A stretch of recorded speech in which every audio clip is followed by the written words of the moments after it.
Can you believe we started Interview Boss in 2021? Not really. It's insane. That's a lot of episodes and a lot of hours of talking. Oh my gosh, it is. And if you're scrolling through all of our episodes, you might scroll straight past something that you really, really needed. Yes, we're always getting messages from people asking us to do an episode on something, and I'm like, we already have. So we've put together playlists to help you find the episodes that are exactly what you need, suited to your situation. They're all categorized. If you're applying for jobs, we have episodes about resumes, cover letters, job ads. If you've been offered your dream job, we have episodes on resigning, exit interviews, and how to impress at your new company. And we even have a very special playlist that's very popular for if you have an interview coming up immediately and you need just our most recommended hard-hitting episodes between now and then. For all our last-minute listeners. It's all there for you. You can browse by category and check out all the playlists at interviewboss.com.au/podcast.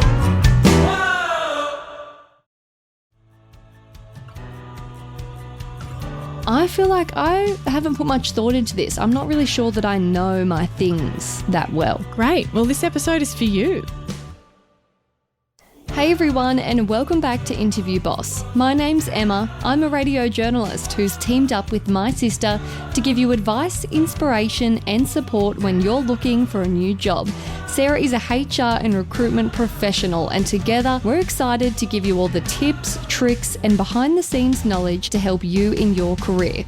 Hey, Em, and welcome back, everyone. Em, who are we giving a big shoot your shot shout out to this week? This is actually an anonymous shout out to someone who bought us a couple of coffees, and I just loved what they had to say. So someone said, I haven't been through an interview for 7 years, and I landed a position as a supervisor listening to you guys every morning to work and on my drive back home from work.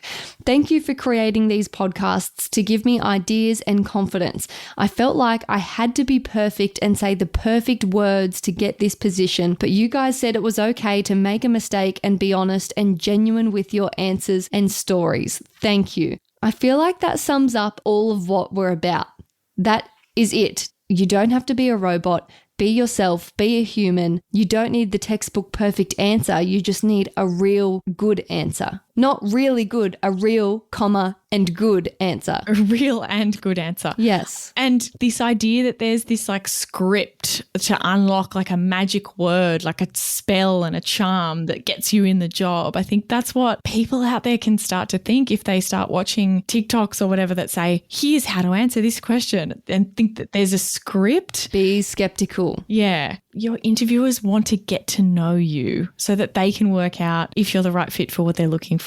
And they can't get to know you if you don't actually share anything about yourself. So yeah, I really love that. Definitely. So if you want results like someone... You could be someone too. Yeah, you could be someone too if you book a coaching session with Sarah. She has one-on-one sessions available. You can find out all about them at www.interviewboss.com.au/coaching.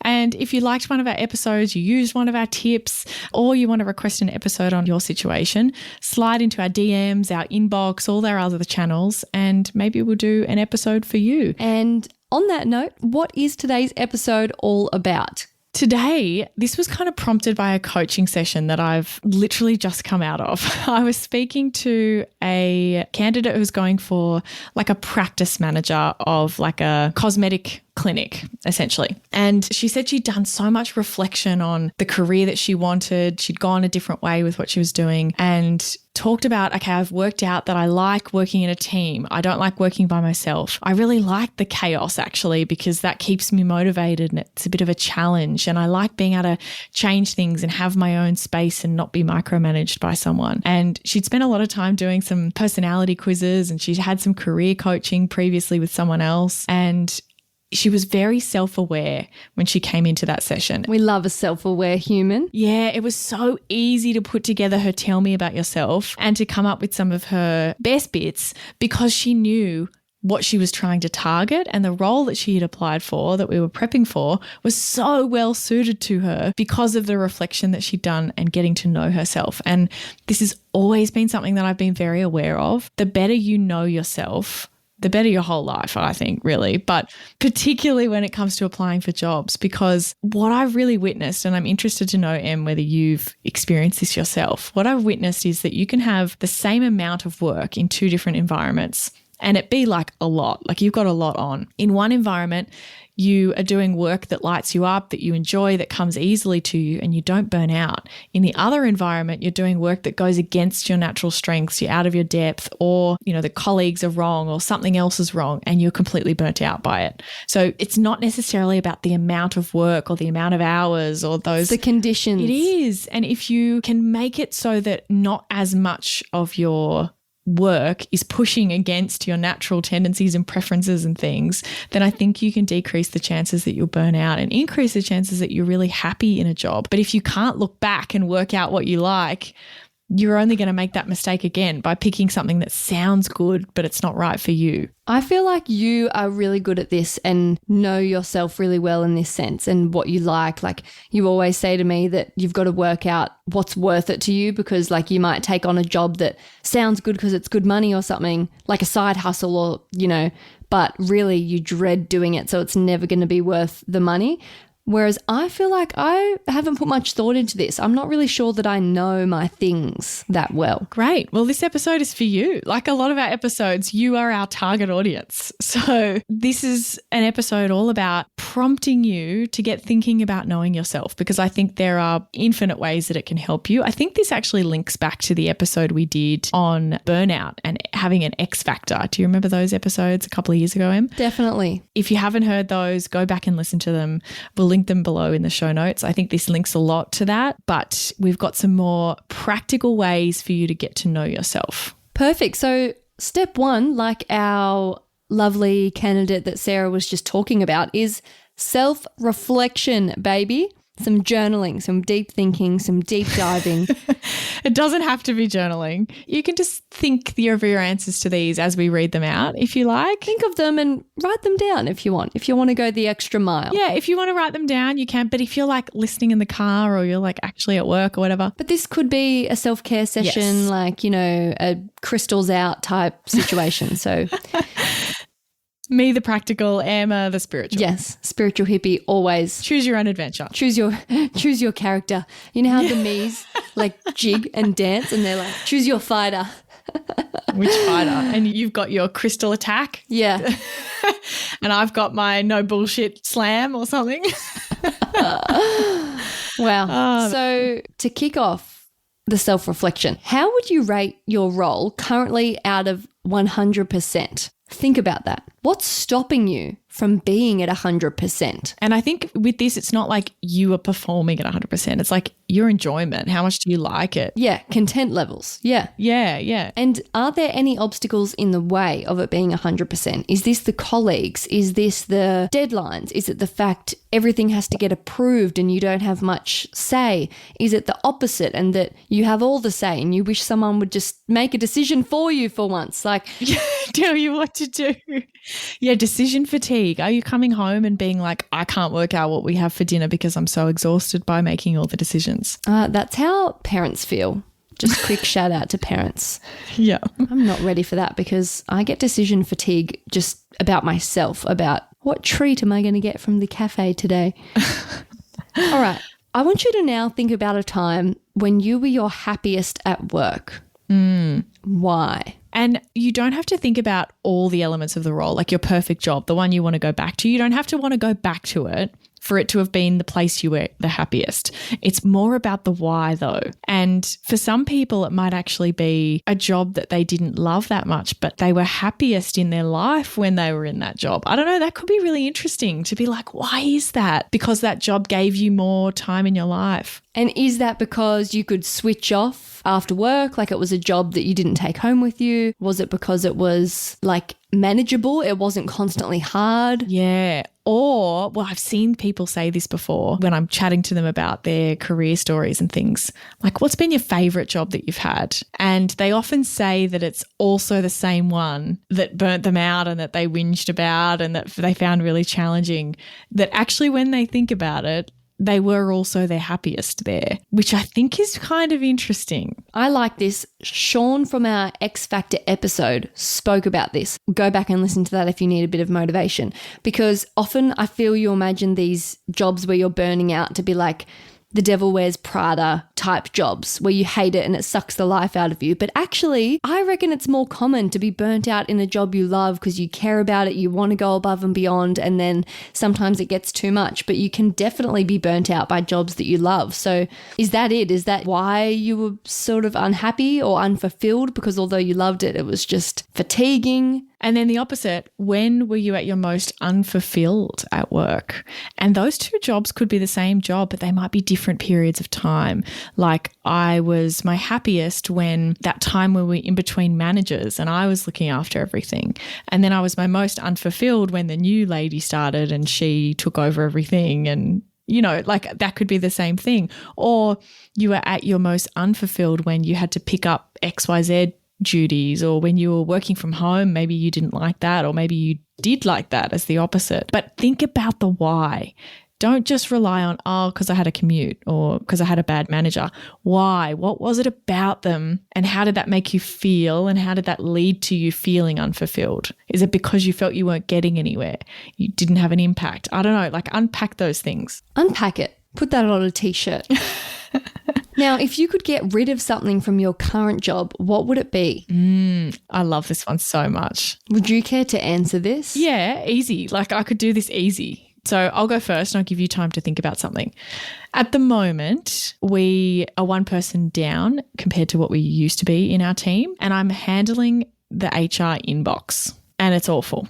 I hate it. Is that as in people sending requests about their problems? It's not even that, because those are normally pretty easy because you're like, yeah, it's here, or you send them a link to something. That part's easy. It's more like, hey, we've got this problem and you need to solve it. So it's like every email in there is not just a quick reply. It's like a whole thing. No, that's what I mean. Everyone with their problems, like, hey, I need to bring this up. This is happening. Like, yeah, it's more like that. And it's not like, hey, how do I apply for leave? It's not the individual employees. It's more like the manager going, hey, this person didn't get their pay rise. What's going on? And you're like, shit, I have to look. I can't just like fix it because I don't even know what happened. I have to look into it. I have to investigate. I have to go back to them. It's not an easy fix. I hate the inbox. It's just not my thing. So that's what I would say. If I could magic that away, I would. Doesn't mean I'm not going to keep doing it, but that helps me understand the things that I tend to like and not like. I don't love being completely driven from the outside of what my to-do list is, if that makes sense, because I just come in and see what's in there and I have to go off that.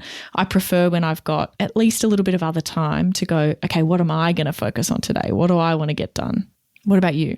What would you remove from your current job?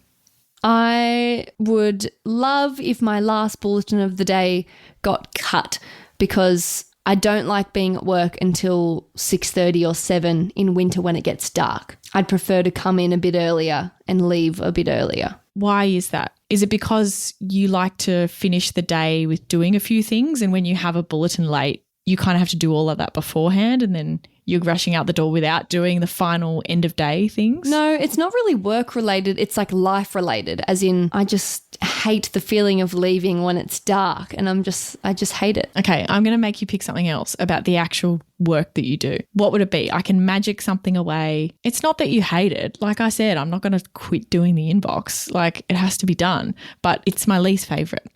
Rank all of the things you do. What's at the end? Is it taking calls from PR people? Is it certain types of news maybe? Oh, I've got one. So each quarter there is health data released by the Bureau of Health Information, like the government. And it's a story we always run because it's like ranking our hospitals and how well they're performing. And for the past 3-4 years, they've been severely underperforming and some of the worst in the state. And it's this portal that you have to go on It's so fiddly and it's just data and it's horrible and I always get stuck doing it and it's essential. I have to do it, but it just is time consuming and it's just, I hate it. Does that make you procrastinate it a little bit? Like, do you do it later than what you maybe could? Yes. Yeah. Interesting, because it's self-awareness, right? And so if you were going for a new job, or if like, you know, there was a new role that came up internally or something like that, and it was a lot of like reporting on government data and there was like portals and yeah, no, I would hate that. yeah, because what is it about the logging in? Is it like that even once you get in there, it's not easy, or do you have to? Yes, it's not easy because you have to get in there and then you're spending half an hour sort of understanding and just looking around. Yeah, and you've forgotten by last time because it's long enough ago that you can't remember anymore. Yeah, but also just it's complicated data. The data isn't in news story form, so I have to translate it and go, okay, 29% of people left on time, or how many people were there. It just takes me a long time to write a 4-line story on it, which is all I need, but it's just lots of trawling and I guess I don't enjoy that. Condensing heaps and heaps of information into a short thing. Yes. Actually, no, that's it. I really struggled with when I first started my job how short form it is. Like radio's it's for the ear, it's just quick, it's 3 lines max. And naturally, all the information out there is huge. And the feedback I continually got when I first started was too long, too long, too long. Like I was writing like print and they're like, you'd be great in print, cut, like brief, vague. And so, Vague. And so sometimes when a really big, complicated story comes through, I sit and I procrastinate because I'm looking at it and I'm like, I have to read all these really important, awesome, really good points, translate it in my mind to spit it out in 3 succinct lines for the public. Like, I don't think the public understands how much I do for them in sifting through all this shit to give them a concise, easy to understand version. I didn't get that easy to read version. I had to make it up. Well, the people of the Illawarra appreciate it. I'm just going to say thank you on their behalf. If you're listening and you're in the Illawarra, love it. You should listen to Emma's stories and say, great, how she saved me all that time from logging into the portal myself. Yes, exactly. See how we just had some breakthroughs then of like what it actually is about that portal. It's not the portal and it's not like going home in the dark. We've actually uncovered something about turning huge pieces of information into very succinct things. It doesn't come naturally to you. And it's okay for you to do that every now and then. And you're probably pretty good at it as well. But if you took a job where that was like 80% of the work is translating these bulky, horrible things into press releases or whatever, you would hate it because you're constantly doing stuff that you're like, oh. Yeah, dreading it. So, really great live example of doing some self-reflection. Hey, Interview Boss listeners, if the podcast just isn't doing it for you and you need way more help to prep for your next interview, we have the perfect thing for you. Interview Academy. Em, tell us all about it. This is huge. This is the love child of Sarah after doing hundreds of one-on-one coaching sessions, finding out what people struggle with the most, common mistakes. Sarah has created the ultimate course that you can do in your own time, self-paced, heaps of modules, videos, interactive quizzes, a workbook that will become your Bible by the end that you can take with you into your interview, because if you're a long-time listener, you know that we endorse taking notes into your interview. It's a game changer. Check out more about it at interviewboss.com.au/interview academy. And some other things to consider. What frustrates you at work? When do you get like, oh, this is so annoying? Like, what are those moments? What causes them and why? Why does it make that feeling? And more importantly than all of the negative stuff, what helps you come home at the end of the day feeling satisfied? This is often a question I ask people in coaching sessions when I'm trying to understand, like, get some of their best bits if they're struggling. Because some people think it has to be this huge, like, win and you won a prize and it's this big, amazing applause or whatever. Actually, it tends to be the kind of things that you finish and you go, oh, that was good. Like, it's not amazing. It's not overwhelming emotion. It's just like satisfied. You left at the end of the day and you thought, that was a good day. Like, I did my job well. It's a more subtle kind of feeling. What triggers that for you? I feel like I'm not a good sample size because I have a very strange job. No, it's about the why. It's hearing your thought process. This is super valuable, I promise. What are the days that you feel satisfied compared to the others? The days when I covered awesome news and I didn't miss a beat and all the news got covered and I even broke some stories and I left a really good handover for my colleague for the morning and gave him some awesome stories. What is it about breaking the stories? Why do you like that versus just repeating them from other places? Because it makes me feel alive like a real journalist. Yeah, right. Versus what? What's the alternative to if you had a whole year where you never broke a story? How would that feel? Well, it wouldn't be miserable. I'd just be like going through the motions, you know? But why wouldn't that be satisfying? What would you feel like? I would feel like I wasn't working. Like you're just copying other people's things, like you're just rewording. Yeah, I guess. So it's cool. It's like doing something new and like setting the standard and being first. Like you need a little bit of that to feel like you're adding value to journalism as a whole. So there's that you really quite enjoy as well. Do you see how we took something out of that? Yeah, feels like a stretch. We'll keep going because you'll come out with some more as we go through this. So that's all on self-reflection. Second tactic you can use, asking for feedback from others. Now this scares the absolute living daylights out of me of asking like a colleague or a stranger or whatever, like, what are my strengths? But it doesn't have to be someone at work. It doesn't have to be a boss. I mean, that would be helpful, but you could even ask like an old work friend, you know, those work friends that you used to work with, and you'd be like, hey, what did I do differently than other people that you worked with? Or it could be like your family and friends as well. Like they might even have an understanding of what they see from your work. You do me. What are my strengths? I think she's hesitating. No, I'm thinking. Don't jump down my throat. I think it's your quick-wittedness. Interesting. Which is why this podcast works. Like that's a huge standout thing that's been from you from when you were younger. And I don't see you at work in what you're actually doing, but that I think is a really natural thing for you. Thank you. Any others? Well, I can't give work specific ones. That's why it's better to do a colleague because they'll be like, oh, you always had the highest energy on the crosses or whatever, but I've only heard yours. I don't know what the other people's sound like. Like I've never even heard anyone else read the news on your station. I don't know how they're different to yours because I've only heard yours. That's okay. But yeah, ask other people. Everyone's going to have a different perspective. Like your partner would have a different perspective. The rest of our family would have a different perspective. Old work friends though, like it's actually stuff that people have said to me in passing that what have you gotten compliments about? That's another one for getting feedback from others. What have you been complimented on in the past, Em? I guess I haven't received enough compliments. Nothing's coming to mind. I've been told that I'm a go-getter, reliable. Don't be pulling out the resume buzzwords. I don't know. Who told you were reliable? That's such a shit compliment. A go-getter is better. What does that mean? Like you could unpack that, right?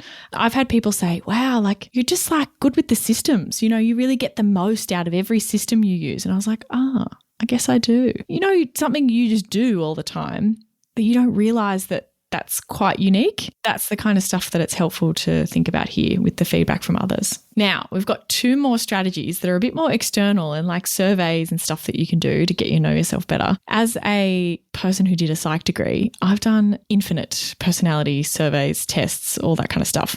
And what I just want to disclaim at the beginning is that pretty much none of them are properly statistically valid or anything like that. So I don't want you to rely on these as like, this is your be all end all. This is a reflection exercise. These tools could help you. And so with that, we're going to recommend some stuff. What's the first one, Em? You can be a spiritual hippie like me and dive into your love languages. Sarah, how on earth is this going to help us in the job search?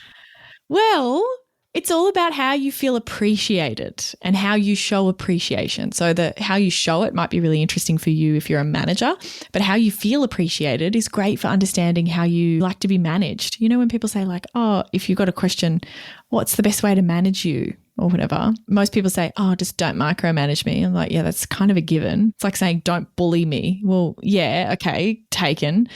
But how do you get the best out of me? Well, how do you like to be shown appreciation? I actually did a workshop on this when I worked at Under Armour and I ran it for our local team. Everyone did the love language quiz and we wrote them all down and I gave them feedback to the managers to say, hey, the people in your team, this is how they like to be shown appreciation. And for those of you who don't know, there are 5 love languages, and they are, you're going to have to help me hear them in case I forget them. I know them all. Words of affirmation, which is me. Physical touch, which is also me. Acts of service, gift giving, and quality time. Yes. Now, you can see how those might be appropriate in the workplace. Now, they do have the love language people, they do have like a work quiz and, love, they call it appreciation at work. The thing is that you have to pay for the appreciation at work survey. So we're not going to do that. But it's all the same thing, except they've just changed some of the language to make it work appropriate. So here's what you're going to do. You're going to do the regular love language quiz, which is free on the love language website. We'll link it down below. Do it for you as an individual, or you can do it as part of a couple. Your results are still going to be the same. The only difference with the work one is that they don't include physical touch. And I'm sure we can all appreciate why. For good reason. Although I've known a lot of people who are definitely physical touch primary love languages, and they love high fives. Oh my God. They love a high five. And I just roll my eyes because I'm not workplace high five, physical touch kind of workplace high fiver. But that's how you can identify the physical touch people at work, is that they're like, yeah, high five. And you're like, or they'll literally pat people on the back. Yeah, that's funny. Just bizarre. Okay, let's do a little quiz. I'm going to give you the love language and you tell me how you might show that to someone at work if they were someone who reporting to you or a colleague. Great. I'm so ready. This is my specialty. What about words of affirmation?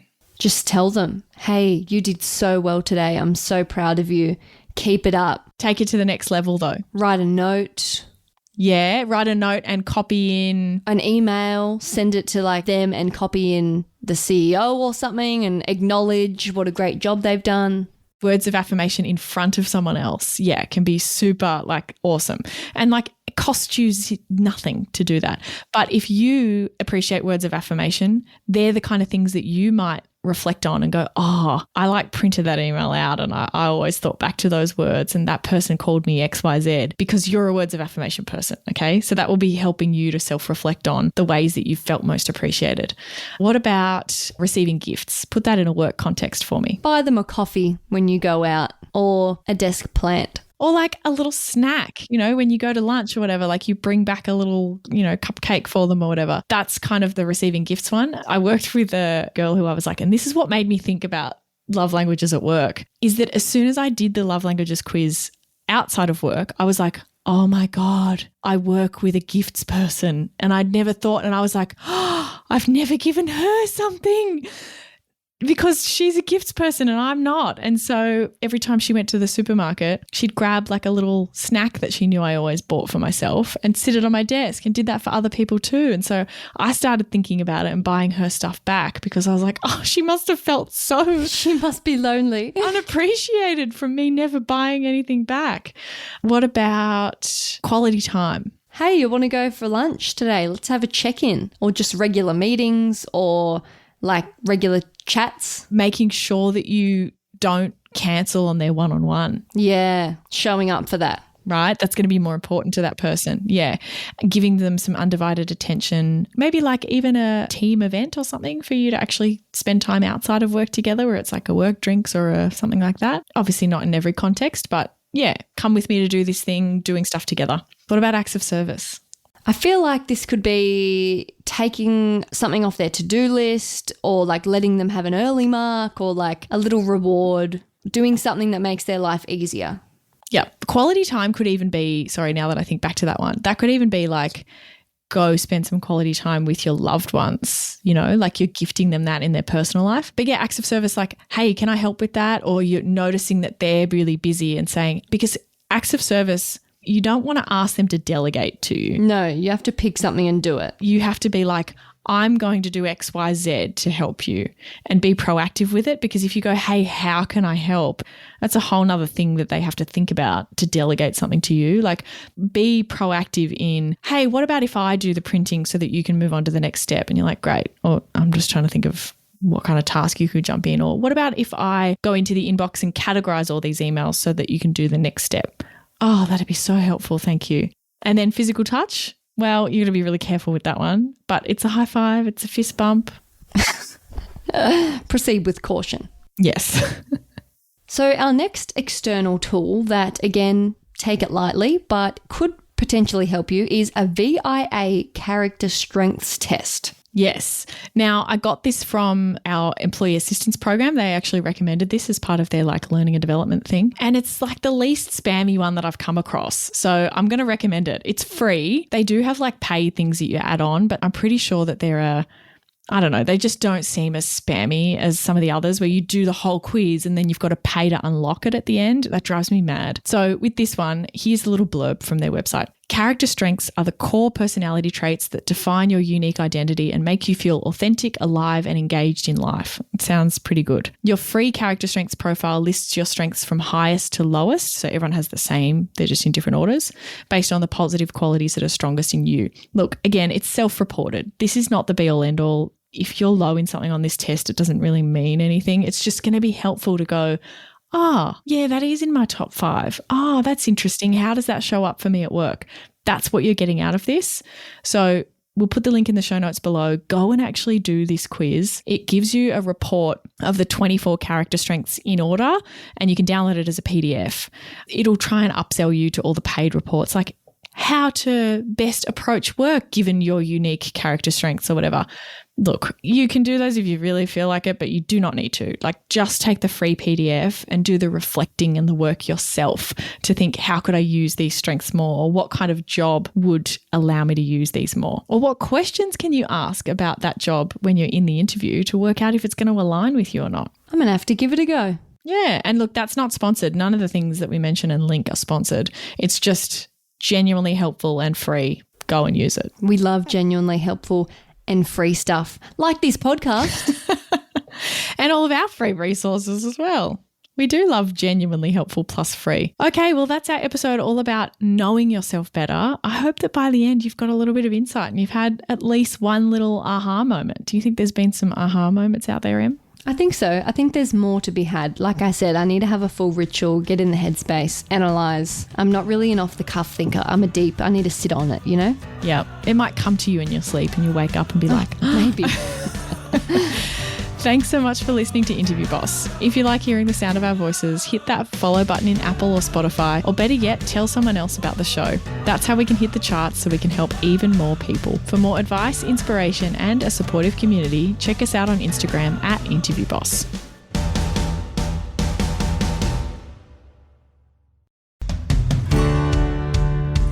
We've been your job search besties and helped you in some way. There's a cool way you can support the show. Shout us a virtual coffee. We get a huge kick out of reading all of your success stories. Head to buymeacoffee.com/interviewboss and shout us a cuppa. If you keep us caffeinated, we can keep the content coming.